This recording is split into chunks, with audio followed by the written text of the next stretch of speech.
All right, we're back with a Friday mini episode with Stu Feiner, your source, I would say probably my favorite person here besides Sandra, believe it or not, and Content Kim. Stu, thank you so much for coming in. Listen, Pat, it's a fucking honor. I love you. Joey, we were at Rough and Rowdy together. We spent had that one night together. That one night. One night. Unforgettable, baby. West Virginia. Fucking eating ass and licking clit, baby. Well, not actually That's clit. right. That's where she found me. It might have been the asshole. It might have been the asshole. Are you talking about my asshole or my clit? Well, what I now he has a clit on his asshole. For your clit was a hemorrhoid. Yeah. A big fucking hemorrhoid. Yeah. And I ate it anyway because I'll fucking, I eat ass in a whorehouse. That's how I roll. Well, he's 15, 15, 30. He's the inventor, and we'll get to that in a little bit. And I just said to Joey, I said to Marty, in the bathroom. You met Marty in the bathroom? Yes, Marty's hung. He's fucking hung. He's a Jewish guy too. Yes, Marty. Well, Milton Berle had the biggest dick. Yeah, you did his 16 bris. 1/2 inches. You were at his bris, correct? I don't know about his bris, but I eat that hymen off the bris. But Milton Berle had the biggest dick, 16 1/4 inches. Fucking Jew. Shout out Milton Berle. Shout out Milton Berle. Yes. Is that true? Yes, absolutely. 16 1/4 inches. 16 1/4 inches. Are there is there photographic evidence? No. But his Liam Neeson has a 15-inch dick, and it's bigger than Liam Neeson's. Liam Neeson's an Irish guy, isn't he? Liam Neeson is a Jew? No. Yeah, he's Irish. But Milton Berle's a Jew. Milton Berle. Borscht Belt. Okay. Yes. Oh, now I'm craving a Hebrew national. So I said to Marty that I love Pat. I would do anything for Pat because when I came here, I was doing the Barstool Sports Advisors show. Yeah. And I wanted to get involved with other things, do other things. And, nobody fucking said shit to me. No, but stay in your lane. You're an intimidating guy. You're allowed. People don't know. When you get Stu Feiner, you get all of Stu Feiner. Which is all I want. I want all of Stu. But I was willing to do anything, and just no one made me inclusive in anything. And by the grace of God, you were the first person to actually let me into the Barstool environment, the Barstool audience, where you had the Barstool Breakfast Show, which was absolutely my favorite show ever. And it was with Large, and it was with Willie Colon, and it was with Jet Ski, and with Za. And you said, Stu, I have an idea. Would you mind coming in a little early to do a segment on Barstool Breakfast? And I was like, you didn't even skip a beat. And this was not a little early. This was like, we were in at 6:30 doing the radio every morning. Stu goes, absolutely. He would come in I like don't know a the two ball biggest of drug addicts I know, energy. former drug addict I know, got up at 6 a.m. every day to do fucking the shows.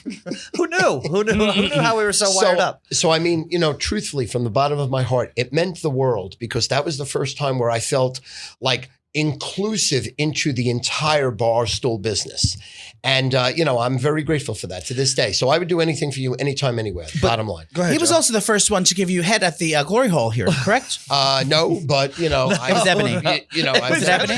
I've never tried it, but I don't know. You know what I'm saying? Close my eyes and anything's possible. That's also the same thing with me, Pat Mansion Barstool. And it's following suit because it happens everyone he brings in kind of leaves him in the dust behind and just takes off. Oh, she's still here. She's still here.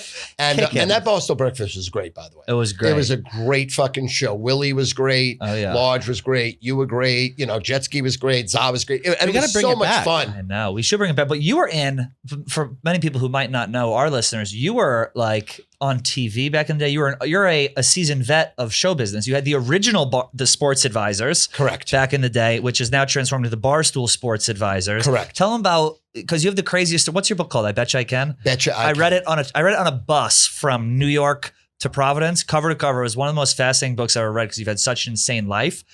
Tell them about what Barstool Sports Advisors is, or Sports Advisors was, and then how it became what it is. Okay, well, I invented the handicapping industry in 1981. It was the sports handicapping industry where I was the first person in the world to sell picks on a large basis. What does a handicap mean? A handicapped person? I am handicapped. A lot of people say that, but no. But actually, I advise. We have lots of girls and gays here. We don't know what handicap. We get nervous if we're going to get canceled by saying that. But. Well, I was the first person to advise gamblers on the outcome of sporting events and have a large phone room work for me. Okay, that was in 1981, like a telethon.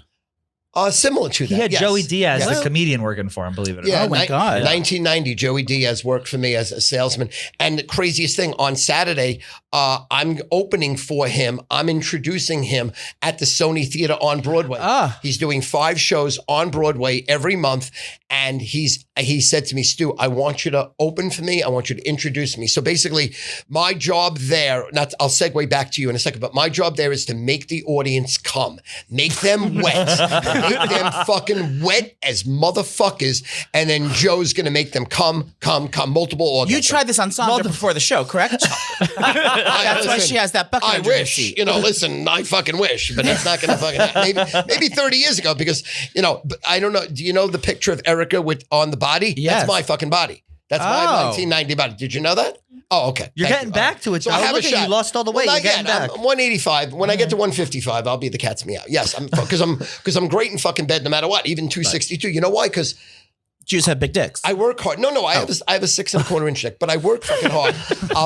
I'll eat ass, I'll lick clit. It's 15 minutes eating ass, 15 minutes licking clit, 30 minutes fucking you can't hold your load, bring a fucking vibrator. And that's the bottom line. I 15, invented 15, the 30. perfect hour of sex. Oh my God. I invented it, literally invented it. But anyway, so in the 80s, I invented this business. And then in 1984, I was the first person to have a national commercial on ESPN.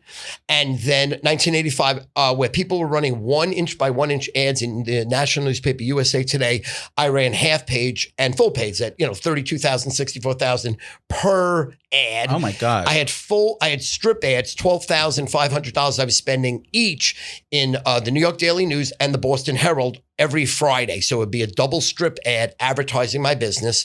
And then in 1990, I went into TV, where I had my own TV show called The Sports Advisors, $100,000 a week budget from 1990 to 1997. Where was it broadcast? And it was in every sports channel in the country, literally every sports channel in the country. New York, New Jersey, Connecticut, Miami, Cleveland, Ohio, Los Angeles. I was in prime ticket in Los Angeles. So I was Thursday night, Friday night, Saturday morning, Sunday morning, $100,000 a week budget.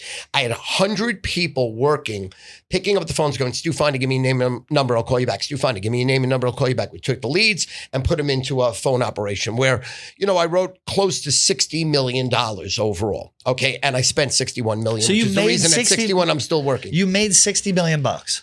No, I wrote. You wrote it. I wrote over $90 million in my life with people paying me for picks. Over $90 million. And I made about $26 million off the $90 million. Yeah. My problem is I spent $26,100,000. See, the way I make money, is I spend it before I make it. Same. And I'll borrow money from someone to borrow the money to spend the money. Yeah. It's just what I've done my whole life. You know what I'm saying? Well, that's why we have the You're still on voicemails. top. That's why we have the voicemails. We're going to have people ask you financial questions. Perfect. It's a Stu Feiner School of Finance. Absolutely. I love it. So getting back to your original question was Dave and his father, Michael, and his uncle used to watch me in their house, 1991, 92, 93. And after I did a couple of skits with Dave and Dan and PFT where they had something called Larry the Goldfish, where they had a goldfish in a fish tank. Right. And they had Rhea. At the time, Rhea was an intern for Caleb, going back 2015. Oh, wow. And oddly enough, Rhea's parents, I know personally, I knew Rhea's parents before Rhea was even born. They worked for my neighbor. He does braces. And he's one of the top people in the country doing braces. And she worked for him. And Rhea's mother worked for him. Her name is Ro.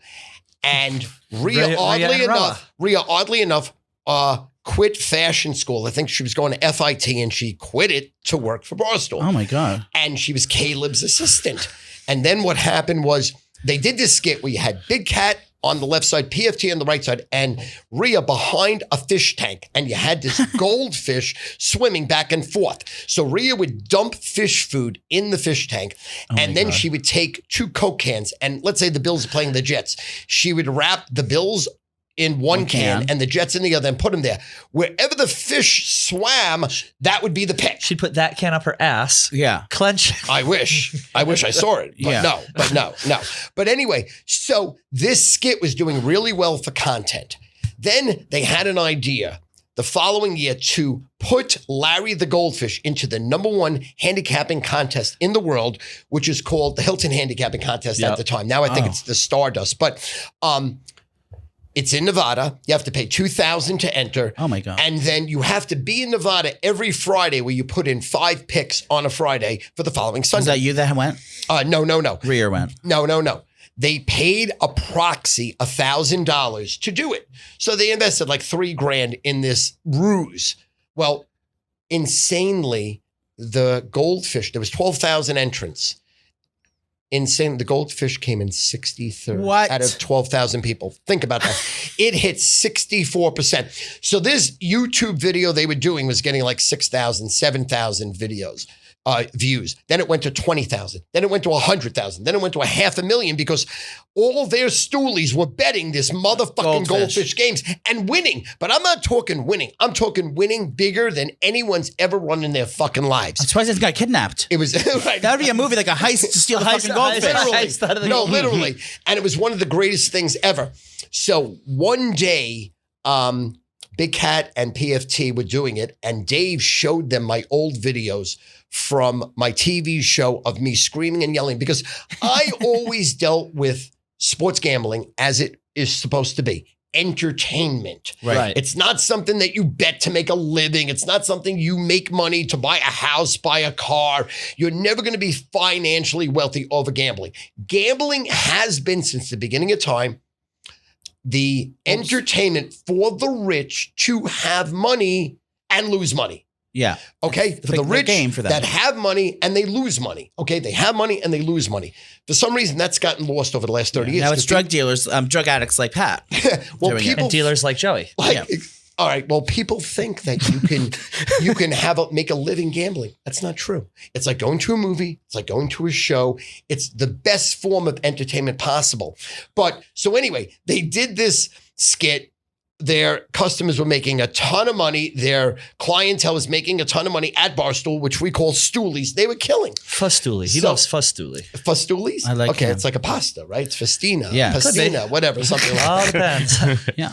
Okay. So anyway, they did a skit where Big Cat and PFT imitated me, screaming, yelling like a lunatic, because I would always get into the entertainment value. Right. Not only would I give you picks, but even if you didn't bet, even if you had no idea about sports, you hated sports, you loved me because the energy would flow through my body, through the phone. I'm an entertainer. You enjoyed the show. I'm a salesman, I'm an entertainer, and I'm a hyper. So people love that. So P.S., they did a skit on me. I saw them. I called them up, and they said, come on down. So we did a skit where I ran at this fish tank and tried to tackle it because I said, you're taking all my business, Larry the Goldfish. I fucking hate you. I'm Stu Feiner. You're not fucking Stu Feiner. I'm the greatest handicapper. Yeah. And then Big Cat and PFT like tackle me and Rhea almost falls down. And it was well received. People loved it. They loved me. They loved it. So on and so forth. So then my next venue into Barstool was Donald Trump became president. And then every president up to him picked the March Madness bracket. It's a big thing. You know, it's the biggest thing ever. Everybody that just likes to pick the college basketball bracket. He would not do it because of his disdain and hatred for Barack Obama. He literally said, I'm not doing it because Barack did it. Right. So what they did is Hank called me up. He said, he didn't even tell me what to fucking do. He says to me, I want you in a suit, in a white shirt. I want you to buy a red tie. I'm like, what am I doing? He goes, don't worry about it. So I come in and he puts a fucking wig on me as I'm Donald Trump, and I'm dressed up as Donald Trump, and we do this insane fucking skit. And they said to me, Hank said, listen, I want you to go fucking wild. Ape shit. I said, what does that mean? I can say anything? They said, doesn't fucking matter. Because then Barstool was, that we wanted censored. Well, because he said stuff and everything he wanted didn't matter anyway. You too. Literally. So he's, we were able to say anything, anytime, anywhere. We didn't worry about getting canceled, getting censored. We didn't give a fuck. The crazier, the better. And that's right up my fucking alley. Because I work on shock value. I work on being funny, but I work on cutting edge where I'm going to get in your fucking face. And most of the people are not going to get where I'm coming from. But Barstool Stoolies fucking live. Can I ask you a question? Did you ever run with Stern and his group? No. I can see you totally doing that. I always thought that I should have been on the Howard Stern Absolutely. show. I thought that would be my, would be my game. That would be in my wheelhouse. We're lucky that we got you and not him. But yeah, I can totally see you running with that crowd. Much better than Howard Stern. Yeah, much more money. Much more lucrative. Better. So you guys did that. The rest is history. You fast forward. Now you've been working with Dave for how many years? since 2017. So Dave called me up and said, Stu, me, my father, and my uncle every single week used to sit on the couch and watch you. And we fucking love you. So I have an idea. I want to bring back your show, The Sports Advisors, and we're going to rebrand it, calling it Barstool Sports Advisors. It'll be you, me, Big Cat. We're going to set it up like it's the 90s, very campy. We're going to use the graphics that you used to have on your show. We're going to have a stat man dressed, which is now Tommy Scabelli, Tommy Smokes, dressed as he's in the 90s. We're going to have a weather girl, which is now Hannah. And we're going to put this together. And then that's basically what we did. And it was a hit from day one, from Jump Street, where, that's set up right now. Right. Dave, I just saw it. The studio set up. I correct. We did season 5, week 2 this morning, and it was fucking amazing. It was first of all, season 5, week 1 was 250,000 views. And that's for a half-hour show for 250,000 views, which is the most we've ever gotten. And week 2 is going to be even more because it was just phenomenal. And the dynamic of the show is pretty interesting because, Dave has said to me, one of the main emphases that he created Barstool Sports is because of me. Yeah. Because he loved me. I was a Jew. He was a Jew. So that Jewish connection started it literally, right, Marty? Literally, right? We love Jews. We love Jews more than other people. Always. It's just the way it fucking is. Yep. That's the bottom line, Yep. We were taught as young children, I'm sure you, that everyone hates Jews. They want you Jerry dead. Black is coming right now. You're a Christ killer. And we need to marry Jewish to perpetuate our race. And otherwise people are going to wipe us out and Hitler's going to be in this country. Correct. So I was taught since I'm 6 years old. That's why I married Irish Catholic, because there's no way I'm ever marrying Jewish, okay?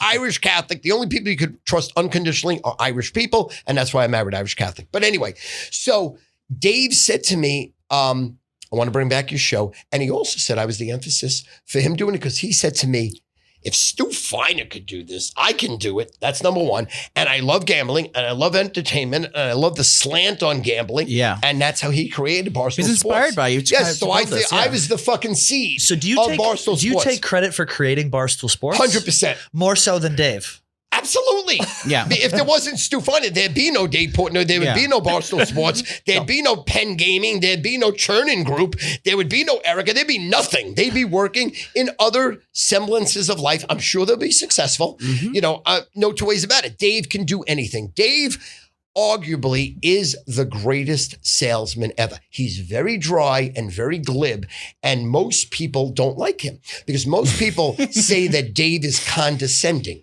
Do you know what I mean? Like, he has a fucking attitude. His shit doesn't stink. Yeah. He walks around like King Jew. I love that. And, like Moses, like he's the fucking guy. Judah and the Maccabee. It might as well be Dave Portnoy, the fucking Maccabee, motherfucker.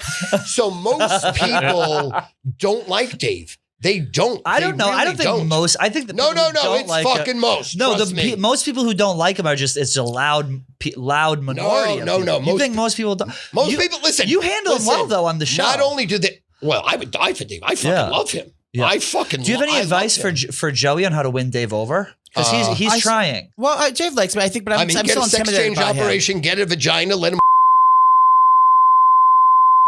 Yeah, that would work. In a minute. That would work. But no, I think Silvana owns him right now. Yeah, and I would, and she'd own me too, and anyone really with eyes. But no, Joey has the odds on Joey is none and fucking never. Like, let me repeat, Joe. No, I don't mean sexually. Never. I don't mean sexually. No, not sexually, just professionally. Professionally. Like Joey wants.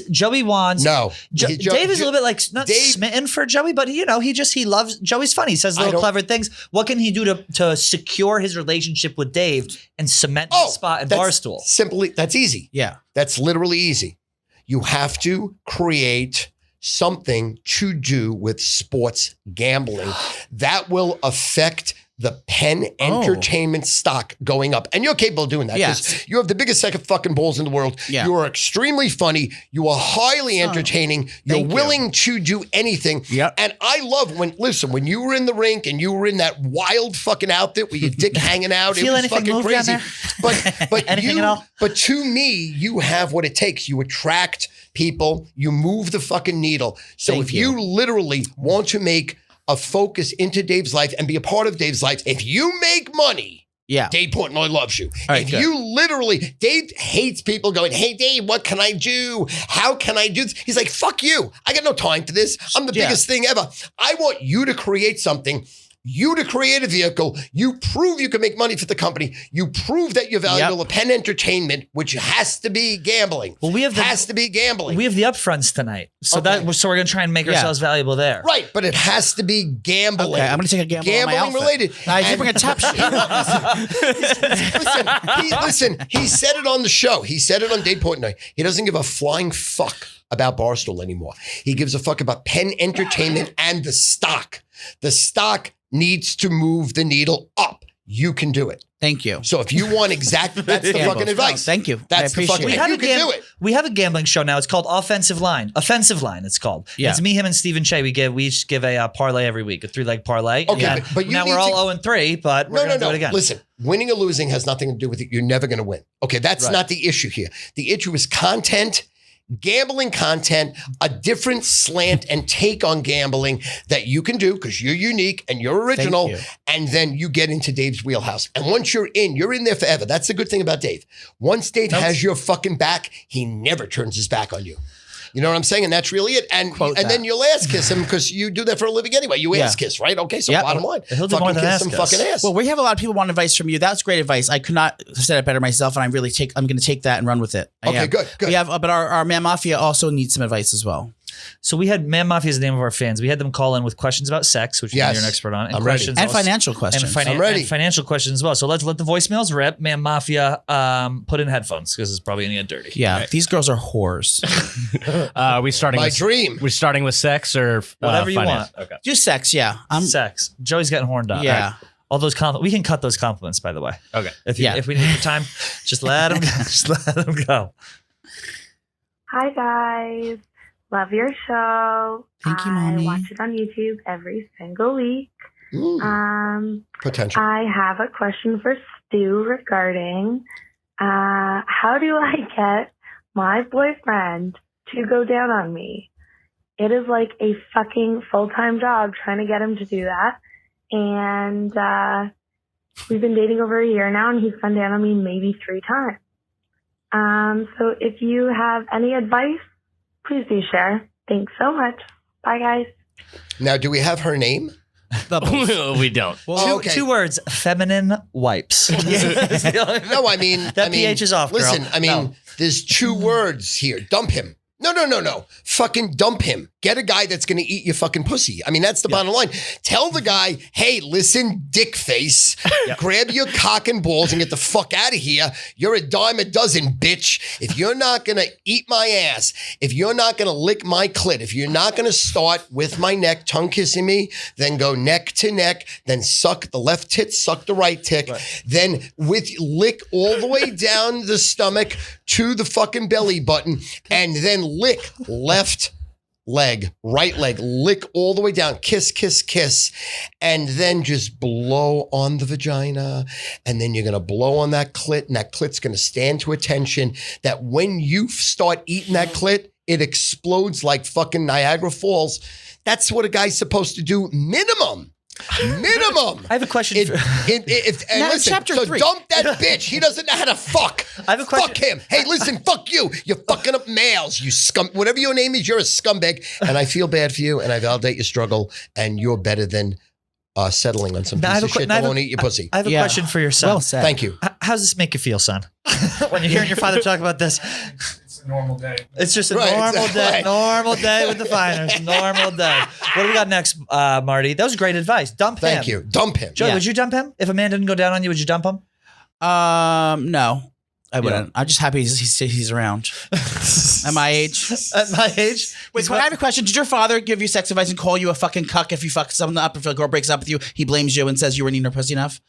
I've never had that problem. He's definitely giving us sex advice. He's definitely giving us sex advice. Was it ever uncomfortable? It's always uncomfortable. Yeah.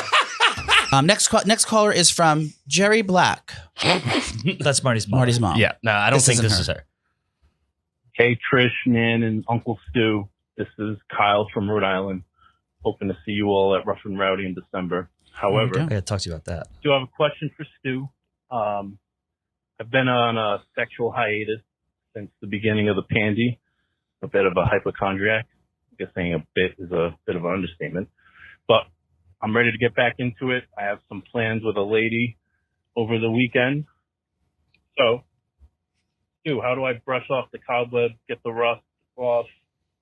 What do I need to do to make sure I'm ready to roll? Ready to roll! Ready to roll! Thanks, guys. Okay, first of all, let me preface this by saying I hope you're at least jerking off 2-3 times a day so that you don't spit.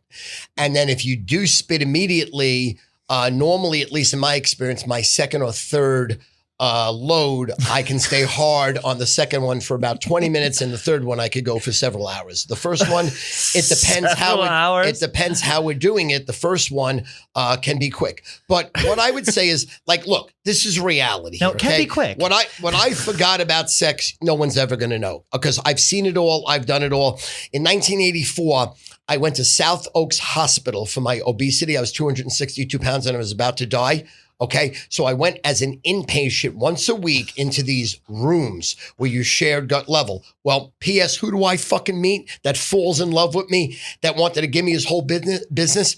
Al Goldstein, who owned Screw Magazine. Who did I meet through Al Goldstein? Ron Jeremy. Who did he take me to New York City and watch literally porn in front of my eyes on a weekly basis? Like it was crazy. He asked me if I wanted to be involved. And then what happened was this. This is the craziest story. Al says to me, let's go to the Playboy Mansion. You'll meet everyone. You'll meet you. You will love you. Let's go. And I say it to Sandy, and I'm going out with my Sandy. This is 1984. I took her to the prom in 1978. We've been going out since March 11th, 1978. First time I kissed her. Stop. And then, How so sweet. now I say to Sandy, I said, Sandy, I got an opportunity to go to the Playboy Mansion. And she literally said, listen, and at the time, she's my bookkeeper. We're writing like $4 million a year. You know, I got like $1.5 million in the bank. Her father-in-law works for me. Her brother-in-law works for me. You know, I'm blowing up. I piss away $10,000, $20,000 a week like it's fucking buzzer. She says to me, listen, you could do whatever you want. But This is your wife? Yes. No. At the time, she's my girlfriend. But her father-in-law, she was married before? No. You said her father-in-law. That's your father. in the future. My Yeah. future father-in-law. Future father. I was This so is confused. 1984. In 1988, he became my official father-in-law. But she says to me, listen, you can do whatever you want, Stu, but I'm not going to be here when you come home. Stop. So now God. it's me, 5 of my friends, because at the time you could not go to the Playboy Mansion with you, because I spoke to you. You loved me, by the way. And the Who's way you? Hugh Hefner. Oh, Hugh. Oh, that's the Long Island. You. Long I thought you were Island. saying you. No, Hugh Hefner. Hugh. Literally. I thought she was talking in third. That's Owned the I go Playboy. you. I thought he was talking to Owned the me. Playboy I thought she was Mansion, speaking in third owned the person. Playboy Yes. Hotel. You fucking Hefner, Playboy. So anyway, how it worked is when you walked into the Playboy Mansion, it would have to be you and 4 girls. And that's it. Hugh. Yes. That's it. So he said to me, I could bring my 5 guys and I don't got to worry about the girls because Al Goldstein, he loved Al Goldstein. He had Screw Magazine. He was one. Screw Magazine was the equivalent of Playboy and Penthouse, but gutter level, gut level. They were the first person to show dicks up ass, cum herpes shots, sores. everything. There's nothing that they didn't show where Playboy and Penthouse never went that far. They didn't go that far. So anyway, so Sandy says to me, so then I had to make an existential decision here. Like, this is a dream come true for any man alive. I'm going to be fucking everything that walks there and, whatever. But I said, listen, I only got one Sandy. You know what I mean? I only got one. that. So I said no. So here's my point. I've seen it all. I've done it all. So how are you going to work with this woman getting back to your situation is the first thing you need to do is take her out to dinner. Yep. And over that dinner, have a conversation immediately about what bothers her in life. Because what you want to do is get all her feelings and emotions out. When you're with her sexually, you don't want anything bothering her. And you have to certain times just listen and be just like the beacon of her sharing gut level. And you want to know all her past bad experiences. You want it out of the fucking way so that she can trust you.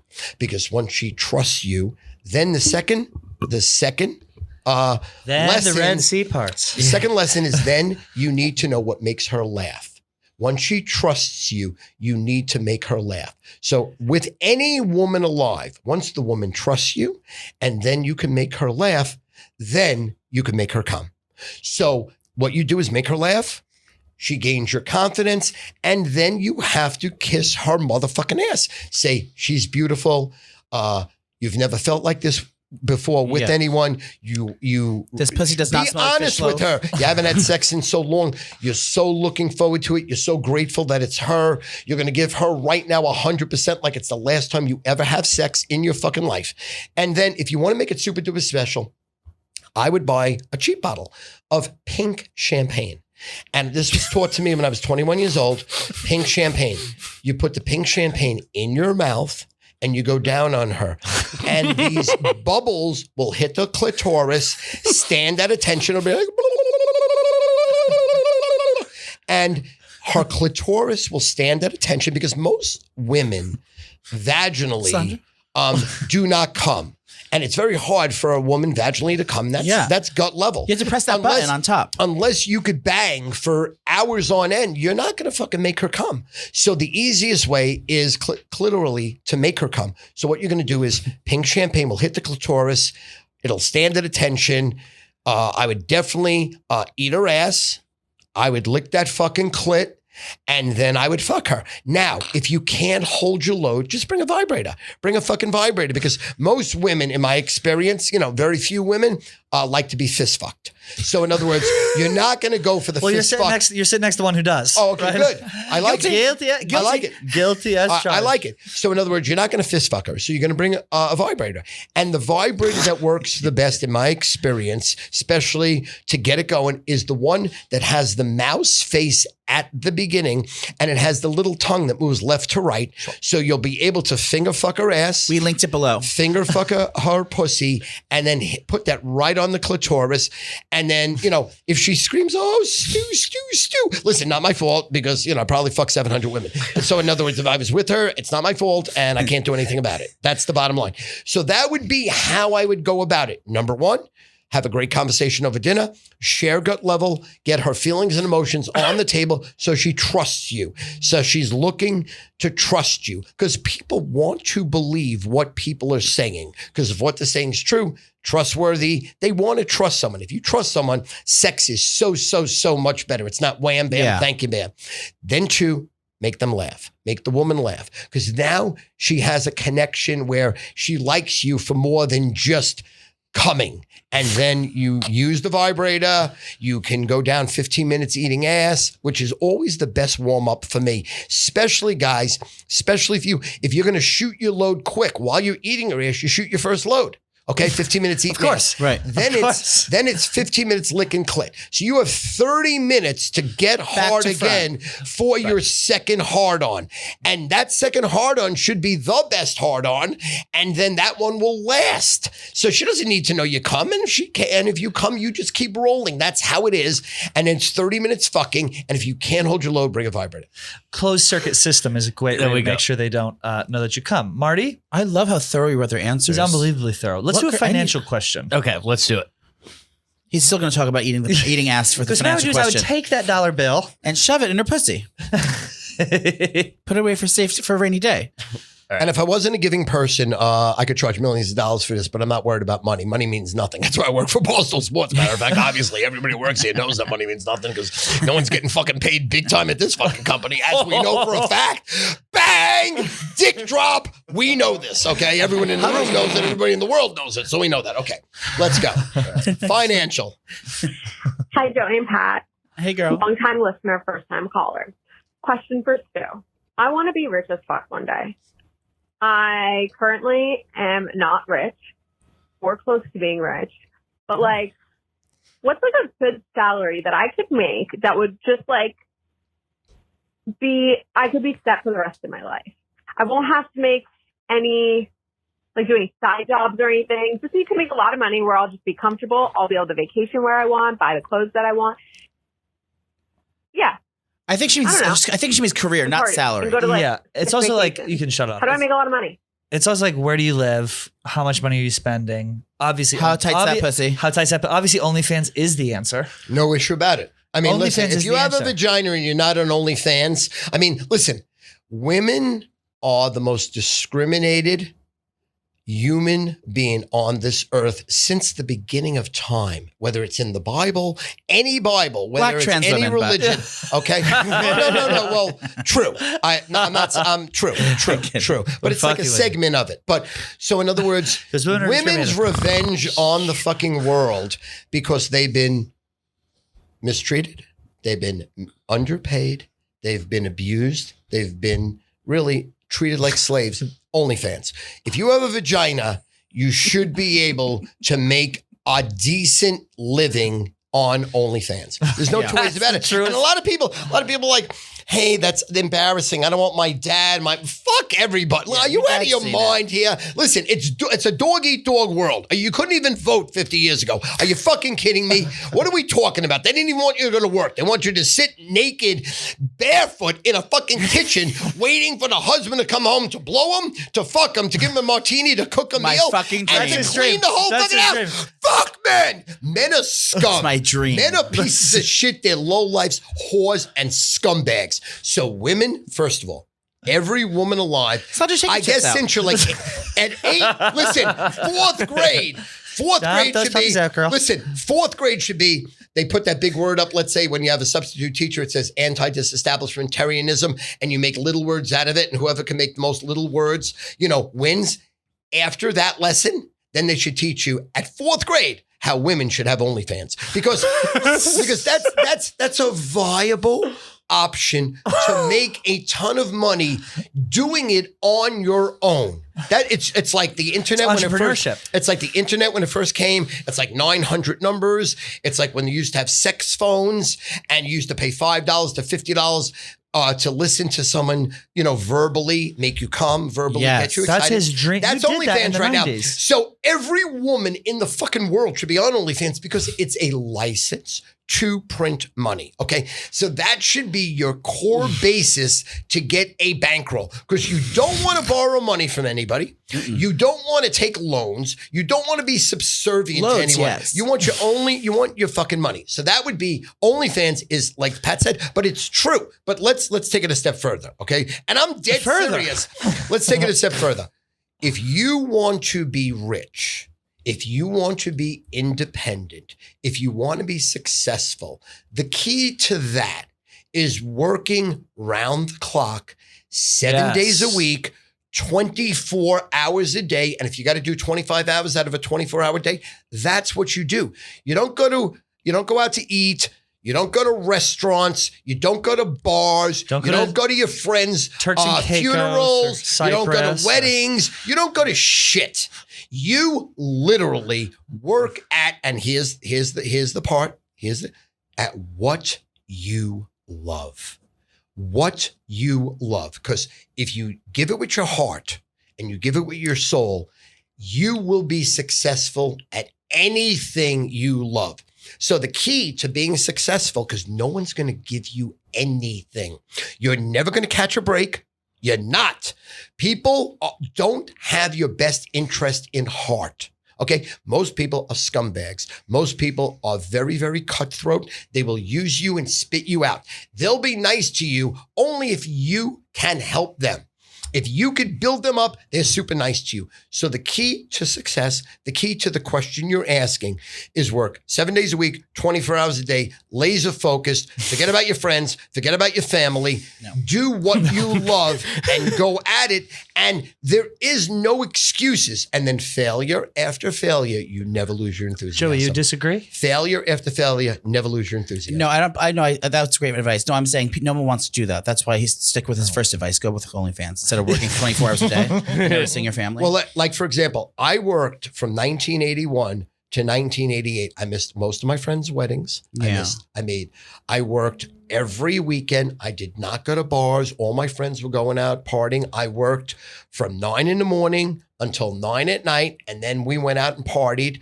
after work, I work 7 days a week. And if I had to work until midnight, I worked 7 days a week. And when the TV show blew up in 1990 and 97, I worked until 3 in the morning. And so my hours were, I slept from 4 in the morning until 7 in the morning. I was up at 7:30, showered. I was in the office at 8 a.m. And I did not leave my office until 3:30 a.m. That was Thursday, Friday, Saturday, Sunday, Monday. And that's why I became a multi-millionaire. Yes. That's why at 21 years old, my first year in business, I made $250,000. Oof. At 23 years old, I made $1 million fucking dollars selling air, which were sports picks. And people said to me, Stu, how about get a real job?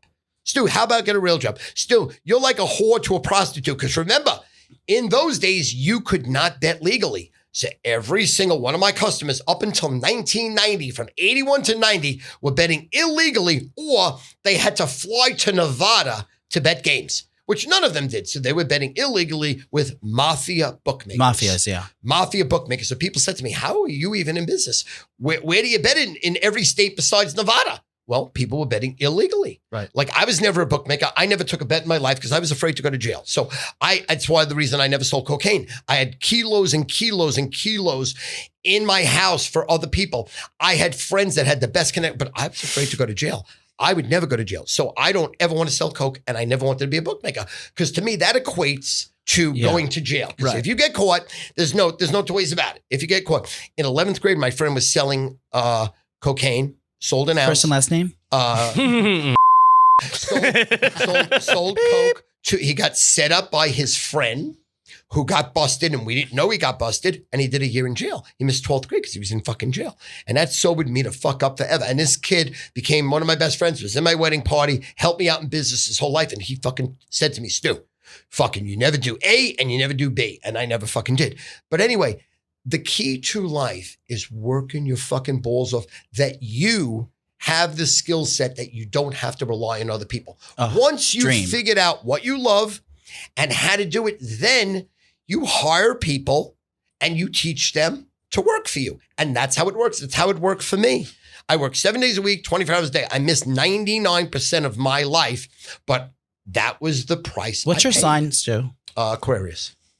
Born January 31st. PFT is born the same day I am. And Josh Richards is born the same day I am. Oh, Josh Richards is a friend of ours. Yes. As is PFT. Yes. Marty, let's let one more of these rip. Yeah. What do you want? You want sex or money? Doesn't matter to me. You tell me. It's all going to talk about sex. Both are the same thing to me. All right.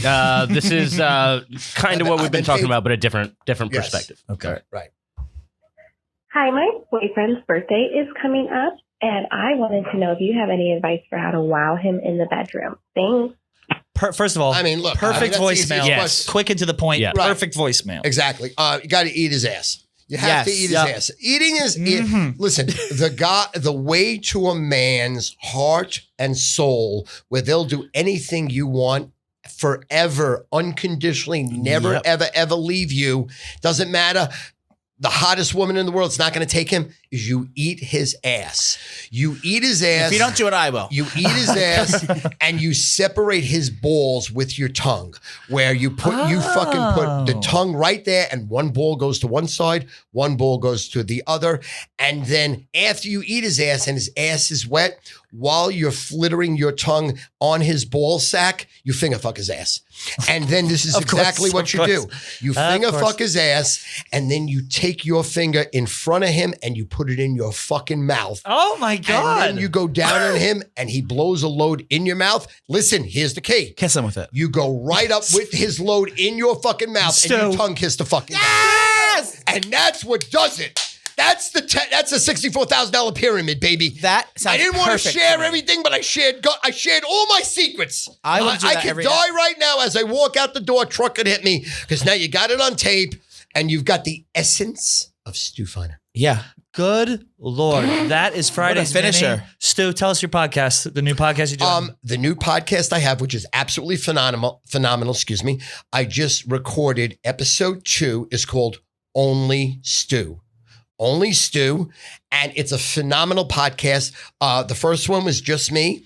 The second one is now with me and my son, Alex, and we go back and forth. And, I share gut level. I mean, the bottom line is this. I share gut level. I'm an open fucking book. Okay. I love giving to the world. Right now, I'm 61 years old and I feel like I'm 18 years old because of Barstool, because of Dave Portnoy, because of being around people like Pat, like Joey, like Marty, like Sandra, young, vibrant individuals. But I am in reality a teacher because I've seen it all and I've done it all. I failed. I never lose my enthusiasm. I had $20 million in the bank. I was supposed to take a company public for $160 million, and the internet wiped me out where I was balls broke. I was on trazodone for 6 months thinking I was going to lose my wife, lose all my friends. That's right. Don't ever take trazodone. I take it every night. He takes it every night. Well, you see, it works for you. It didn't work for me. It made me a fucking lobotomy. I couldn't even fucking function. But anyway, it was the wrong drug for me. But what I'm saying is that I was ready to kill myself. And I did not quit. I just took one step in front of another. So I have a wealth of knowledge. On Only Stu, the podcast, is I'm going to share everything, soup to nuts. It's a great listen. I'm very grateful for your time and energy. I'm grateful to be on his, because the industry we're in, podcast, it's so competitive out there. But I believe that I have experiences that people have never experienced. I have knowledge that people don't fucking have. And I'm willing to share gut level. And I have no shame. I have no blame. I have no regret. I'm going to tell you everything, soup to fucking nuts. Well, I think my you did that here experiences today. and my success and my failures. Yeah, everything you just And I'm a great fuck. explained today gives you a I'm a great great fuck. And if I fucked your girl, she'd know what she's been missing. Let me tell you right fucking now. That's the bottom fucking line. Well, you saw it here first. A little taste of what you're going to see on Only Stu. Make sure to download that where fine podcasts can be found. Thank you, Stu. I love you, Pat. I love you, Joe.